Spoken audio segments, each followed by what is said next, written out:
샬롬, 말씀 읽어주는 김기훈 목사입니다. 오늘도 기대하는 마음과 섬하는 마음을 가지고 하나님의 말씀 함께 읽겠습니다. 시편 36편 1절부터 12절까지의 말씀입니다. 하나님께 반역하는 자 선동에 귀 기울이며 온통 죄 지을 건수 찾아 귀를 바짝 세운다. 하나님을 두려워하지 않고 그분 앞에서 거드락거릴 뿐 스스로에게 발림소리하며 자신의 악을 아무도 모를 거라 믿는다. 그의 입에서 나오는 말은 더러운 개순물. 그가 온당한 일을 한 적이 있던가. 잠자리에 들 때마다 또 다른 흉계를 꾸민다. 그가 길거리에서 제멋대로 설치면 누구도 안심할 수 없다. 그는 불잣날을 하면서도 누가 화상을 입듯 개의치 않는다. 하나님의 사랑 드높고 그분의 성실하심 끝이 없다. 그분의 목적 원대하고 그분의 편결 드넓다. 광대하시되 작은 것 하나 놓치지 않으시니 사람도 생쥐 한 마리도 그분께는 소외되는 법 없다. 오 하나님, 주님의 사랑이 어찌 그리 보배로운지요. 우리가 주님 날개 아래로 피하여 손수 베푸신 잔치 음식을 배불리 먹느라 정신이 없건만 주께서는 우리 잔에 에덴의 광천수를 가득 부어주십니다. 주님은 폭포수 같은 빛의 원천, 우리 눈을 뜨게 하여 빛을 보게 하시는 분. 주님의 벗들을 끊임없이 사랑하시고 주님을 기뻐하는 이들 안에서 주님의 일을 행하소서. 불안당들이 나를 괴롭히지 못하게 하시고 소인배들이 나를 비난하지 못하게 하소서. 졸부처럼 거만한 자들이 쓰러져 진흙탕에 완전히 꼬꾸라지게 하소서. 이것은 하나님의 말씀입니다. 시편 36편도요 다윗의 시입니다. 그런데 특별한 것이 있어요. 무엇이냐? 표제예요. 다윗의 시 앞에 무엇인가가 적혀 있는데 뭡니까? 자, 성경을 한번 보세요. 뭐라고 적혀 있어요? 여호와의 종 다윗의 시라고 되어 있습니다. 이는 무엇을 나타내냐면요, 이 시가 다윗이 정치 지도자로서 쓴 것이 아니라 하나님의 종으로서 이 시를 썼다라고 우리는 생각해 볼 수 있는 거예요. 그렇다면 종이란 무엇일까요? 종의 원어적 의미를 보면요, 일하다, 봉사하다, 섬기다 라는 뜻으로 주인의 지시를 받고 주인을 위하여 일하는 자들을 바로 종이라고 칭한다라는 거죠. 그렇다면 여호와의 종이라는 말은 어떠한 의미냐? 하나님으로부터 사명을 받아서 하나님의 일을 하는 사역자를 의미한다라는 거예요. 다윗은요, 왕이었지만 자신이 어떠한 존재인지를 분명히 알았습니다. 왕은요, 스스로 결정을 할 수 있는 자예요. 왕은 자신의 마음대로 나라를 다스릴 수 있는 그러한 자였습니다. 하지만 다윗은 왕이었지만 나는 하나님의 뜻을 쫓아가는, 하나님을 위해서 살아가는 사역자다라는 그러한 정체성을 굳게 가지고요, 왕으로서의 삶을 살아갔다라는 거예요. 이렇듯 우리가 살아가는 삶의 자리는 다 다릅니다. 저는 목회자로서 살아가고 있어요. 이 영상을 보는 청년들은요, 학생으로 살아갈 수도 있고요, 직장인으로 살아갈 수 있습니다. 그리고 또 주의 자녀들은요, 각자의 자리에서 하나님이 허락해 주신 그 삶을 살아갈 수 있어요. 하지만 절대로 잊지 말아야 할 것은 무엇이냐? 우리는 하나님의 뜻을 이루어가는 자들이다. 이 정체성을 잊지 않는 그런 복된 하루가 되었으면 좋겠습니다. 아셨죠? 우리의 정체성을 분명히 하는 그런 복된 하루가 됩시다. 시편 36편은 내용상으로 세 부분으로 나눠서 생각해 볼 수 있는데요. 첫 번째, 1절과 4절, 하나님을 두려워하지 않는 악인의 행실에 대해서 이야기를 하고 있어요. 그렇다면 그 악인의 행실을 어떻게 나타낼 수 있을까요? 크게 두 가지로 나타낼 수 있는데, 첫 번째, 1절과 2절을 통해서 자기를 높이는 자가 악인이다 라고 이야기합니다. 왜일까요? 어떤 사람이 자신을 높일 수 있을까요? 하나님을 바라본다면, 하나님의 그 크심을 느낀다면, 하나님의 위대하심을 바라보고 있다면 절대로 자신을 높일 수 없죠. 그렇기 때문에 악인이란 하나님을 바라보지 않는 자, 하나님을 인정하지 않는 자가 바로 악인이다라고 우리는 생각해 볼 수 있다는 거예요. 둘째로는 무엇이냐면 3절부터 4절의 말씀을 통해서 악인에게는 지혜와 선행이 없다는 것입니다.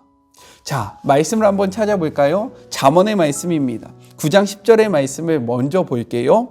여호와를 경외하는 것이 지혜의 근본이요 거룩한 자를 아는 것이 명철이다 라고 기록되어 있어요. 그리고 잠언 1장 7절은요 이렇게 말합니다.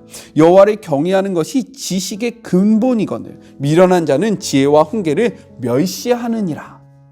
자, 우리가 지혜롭다, 지혜가 없다라는 것은 무엇이냐면 지혜의 근본 대신 하나님을 모른다라는 거예요. 아까 전에 이야기와 같은 맥이죠. 그렇기 때문에 악인에게는 하나님을 바라보지 아니하므로 지혜가 있을 수 없다. 그래서 지혜가 없는 자가 악인이다 라고 이야기를 하고 있는 거고요. 그렇다면 선행은 무엇일까요? 선행은 이웃을 향한 사랑을 바로 선행이라고 이야기합니다. 성경은 계속해서 이야기해요. 뭐죠? 하나님을 사랑하는 것, 그리고 이웃을 사랑하는 것이 우리를 향한 하나님의 뜻이다. 그런데 악인은요, 하나님을 바라보지 못하니까요, 먼저는 지혜가 없어요. 이 지혜가 없으니까 하나님의 뜻을 분별하지 못합니다. 하나님의 뜻은 하나님을 사랑하고 이웃을 사랑하는 건데 하나님을 알지도 못하니까 내 주변에 허락된 이 이웃에 대해서 선을 행할 수 없다라는 거예요. 그래서 악인의 특징은 무엇이다? 지혜가 없다. 그리고 선행이 없다라고 정의되는 것입니다. 우리들의 삶 속에요, 이렇듯 하나님을 아는 지식이 없고 그리고 이웃을 향한 사랑이 없지 않기를, 그러니까 지혜가 있고 사랑이 있기를 간절히 소망해 봅니다. 오늘 하루 살아가실 때에 하나님을 아는 지혜가 충만하고 그리고 이웃을 향한 사랑이 가득 넘쳐나게 주님의 이름으로 축복하면서 권면해요. 우리 한번 해봐요. 파이팅! 자, 둘째로는요, 5절부터 9절까지 하나님의 인자하심과 성실하심에 대해서 찬양해요. 성실하심은 곧 진실하심을 이야기하는 겁니다. 우리 5절의 말씀을 같이 한번 읽어볼까요? 여호와여, 주의 인자하심이 하늘에 있고 주의 진실하심이 공중에 사무쳤으며 라고 기록되고 있어요. 이러한 인자하심과 진실하심은요, 하나님의 언약과 연결되어 있습니다. 왜 그런지 한번 살펴볼게요. 인자하심에 대해서 먼저 이야기해 볼까요? 하나님은요, 당신의 백성들을 택하시어 그들의 하나님이 되어주실 것을 약속합니다. 근데 이 택함을 받은 자들이 무엇인가 뛰어나서, 무엇인가 대단해서 이들이 택함을 받은 것이 아니라는 거예요. 그들이 택함을 받았던 이유는 무엇이냐면 하나님의 일방적인 사랑과 은혜에 근거했다라는 겁니다. 그런데 이렇게 택함을 받은 자들에게 하나님께서요, 정말로 풍성한 모든 것들을 풍부하게 공급해 주시겠다라고 약속을 하셨어요. 이것이 바로 인자하심입니다. 자격 없는 자들을 택하셔서 그분의 풍성하심으로 우리들의 삶을 풍요롭게 하는 것이 바로 하나님의 인자하신 성품을 드러내는 거라는 거예요. 그렇다면 진실하심은 무엇일까요? 하나님께서는 환경과 그리고 생각에 따라 자주 변하는 우리와는 달라요. 우리는 상황에 따라, 환경에 따라 매 순간순간마다 우리의 마음이 갈대처럼 흔들립니다. 그렇지 않아요? 기분이 좋았다가 기분이 안 좋았다가, 저는 그렇거든요. 근데 우리 하나님은 다르다는 거예요.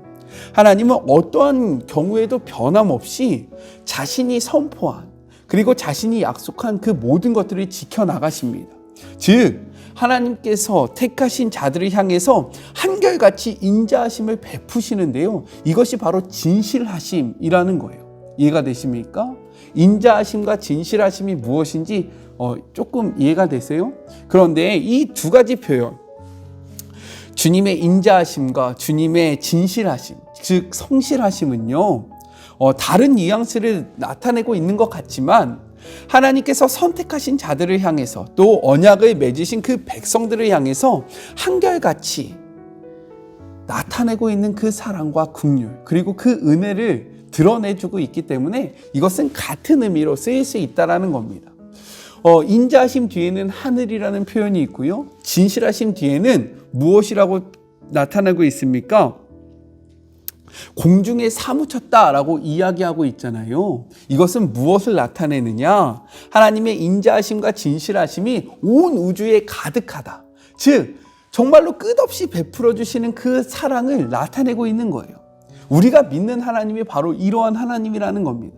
우리의 하나님은요, 풍성하신 하나님이에요. 우리의 하나님은요, 그 사랑하심이, 우리를 향한 그 사랑이 우주에 가득 찰 만큼 가득한 하나님이라는 거예요. 이 풍성한 주님의 사랑과 은혜, 그 인자하심과 진실하심을 마음 깊이 느끼시는 그런 복된 하루가 되셨으면 좋겠습니다. 우리 하나님 쪼잔하지 않으세요? 우리 하나님 절대로 가난하지 않으십니다. 그 풍요로우신 그 인자하심과 진실하심을 경험하시는 하루가 되세요.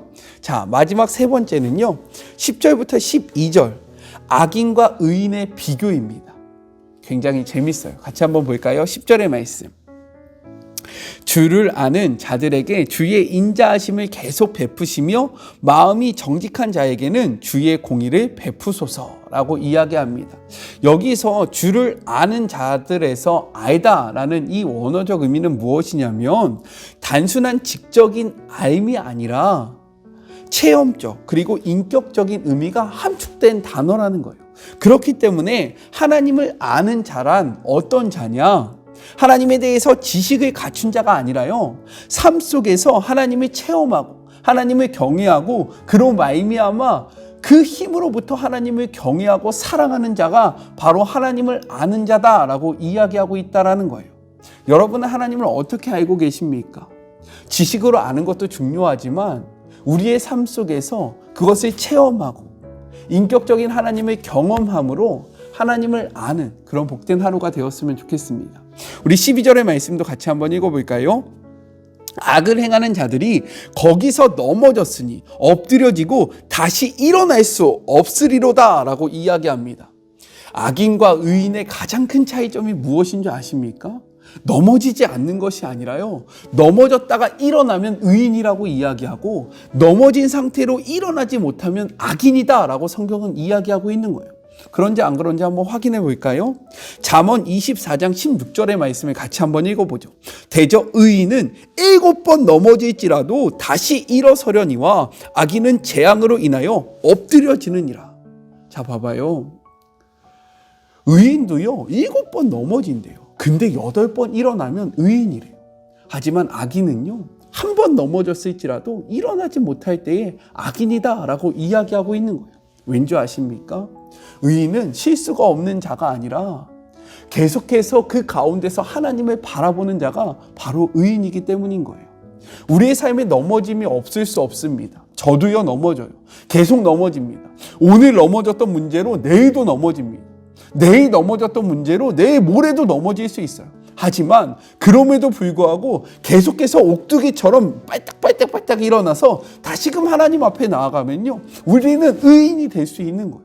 하지만 한 번 넘어졌을 때 다시금 일어나지 못한다면 그것은 악인입니다. 왜요? 하나님을 바라보지 않기 때문인 거예요. 하나님을 바라봐도 목사님 저는 하나님을 바라보는데요 다시금 일어날 힘이 없습니다 라고 이야기하는 지체들이 있을 수 있어요. 그래서 성경은요 이렇게 이야기합니다. 전도서 4장 10절의 말씀 같이 한번 읽어볼게요. 혹시 그들이 넘어지면 하나가 그 동물을 붙들어 일으키려니와 홀로 있어 넘어지고 붙들어 일으킬 자가 없는 자에게는 화가 있으리라. 의인과 악인의 차이점은 무엇이냐? 하나님 사랑과 이웃 사랑, 이것을 행하는 자들은요 주변에 하나님이 허락하신 동역자들이 있다라는 거예요. 그래서 넘어졌을 때 그 넘어진 자들을 일으키는 자들이 있는데, 악인은요 하나님을 바라보지 않고 이웃을 사랑하지 않기 때문에 넘어졌을 때 그를 도와 일으키는 자가 없다라고 이야기합니다. 하나님이 허락하신 공동체를 소중히 생각하세요. 이것이 하나님의 뜻을 이루는 겁니다. 왜요? 하나님 사랑, 이웃 사랑. 시편에서도요 이것을 계속 이야기하고 있어요. 우리가 그렇게 행할 때에, 이웃을 향한 사랑을 드러낼 때에 우리가 그 사랑을 도로 받게 된다라고 성경은 이야기하고 있고요. 우리가 지쳐서 쓰러져서 일어날 힘이 없을 때 우리가 예전에 흘려보냈던 그 사랑을 받았던 자들이 우리를 붙잡아 일으키는 것이 바로 하나님의 나라라고 이야기하고 하나님의 자녀들이다라고 이야기하며 하나님을 바라보는 자라고 선언하고 있는 거예요. 우리 주변에 있는 자들에게 먼저 손을 내미시고 그리고 그들과 하나가 되어 계속해서 주님이 보여주신 그 길을 뚜벅뚜벅뚜벅 걸어가는 우리 모두가 되었으면 좋겠습니다. 우리 같이 기도할까요? 하나님 감사합니다. 오늘도 말씀을 통해서요 우리의 정체성이 무엇인지에 대해서 생각해 보았고요, 말씀을 통해서요 악인과 의인에 대해서 생각해 보았습니다. 하나님, 우리는 넘어질 수밖에 없는 존재이지만 다시금 주님을 바라봄으로 뚜벅뚜벅 걸어 나가는, 7번 넘어지면 8번 일어나고 100번 넘어지면 101번 일어나는 주의 모든 자녀들이 되게 하여 주시옵소서.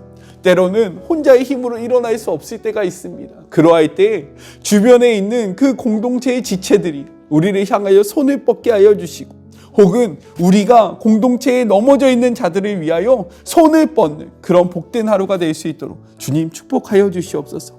이렇게 하나님의 나라를 만들어가는 오늘 하루가 되기를 소망하며 예수님의 이름으로 기도드립니다. 아멘. 7번 넘어지면 8번 일어납시다. 100번 넘어지면요 101번 일어나면 돼요. 우리가 넘어졌을 때 누군가 우리에게 손을 내밀기를 기대하는 만큼 누군가가 넘어져 있다면 그들을 향하여 손을 내미는 그런 복된 하루가 되었으면 좋겠습니다. 저는요 또 내일 만나도록 할게요. 사랑하고 주님의 이름으로 축복하면서 오늘도 힘내세요. 우리 내일 만나요. 안녕. 오늘도 수고하셨습니다.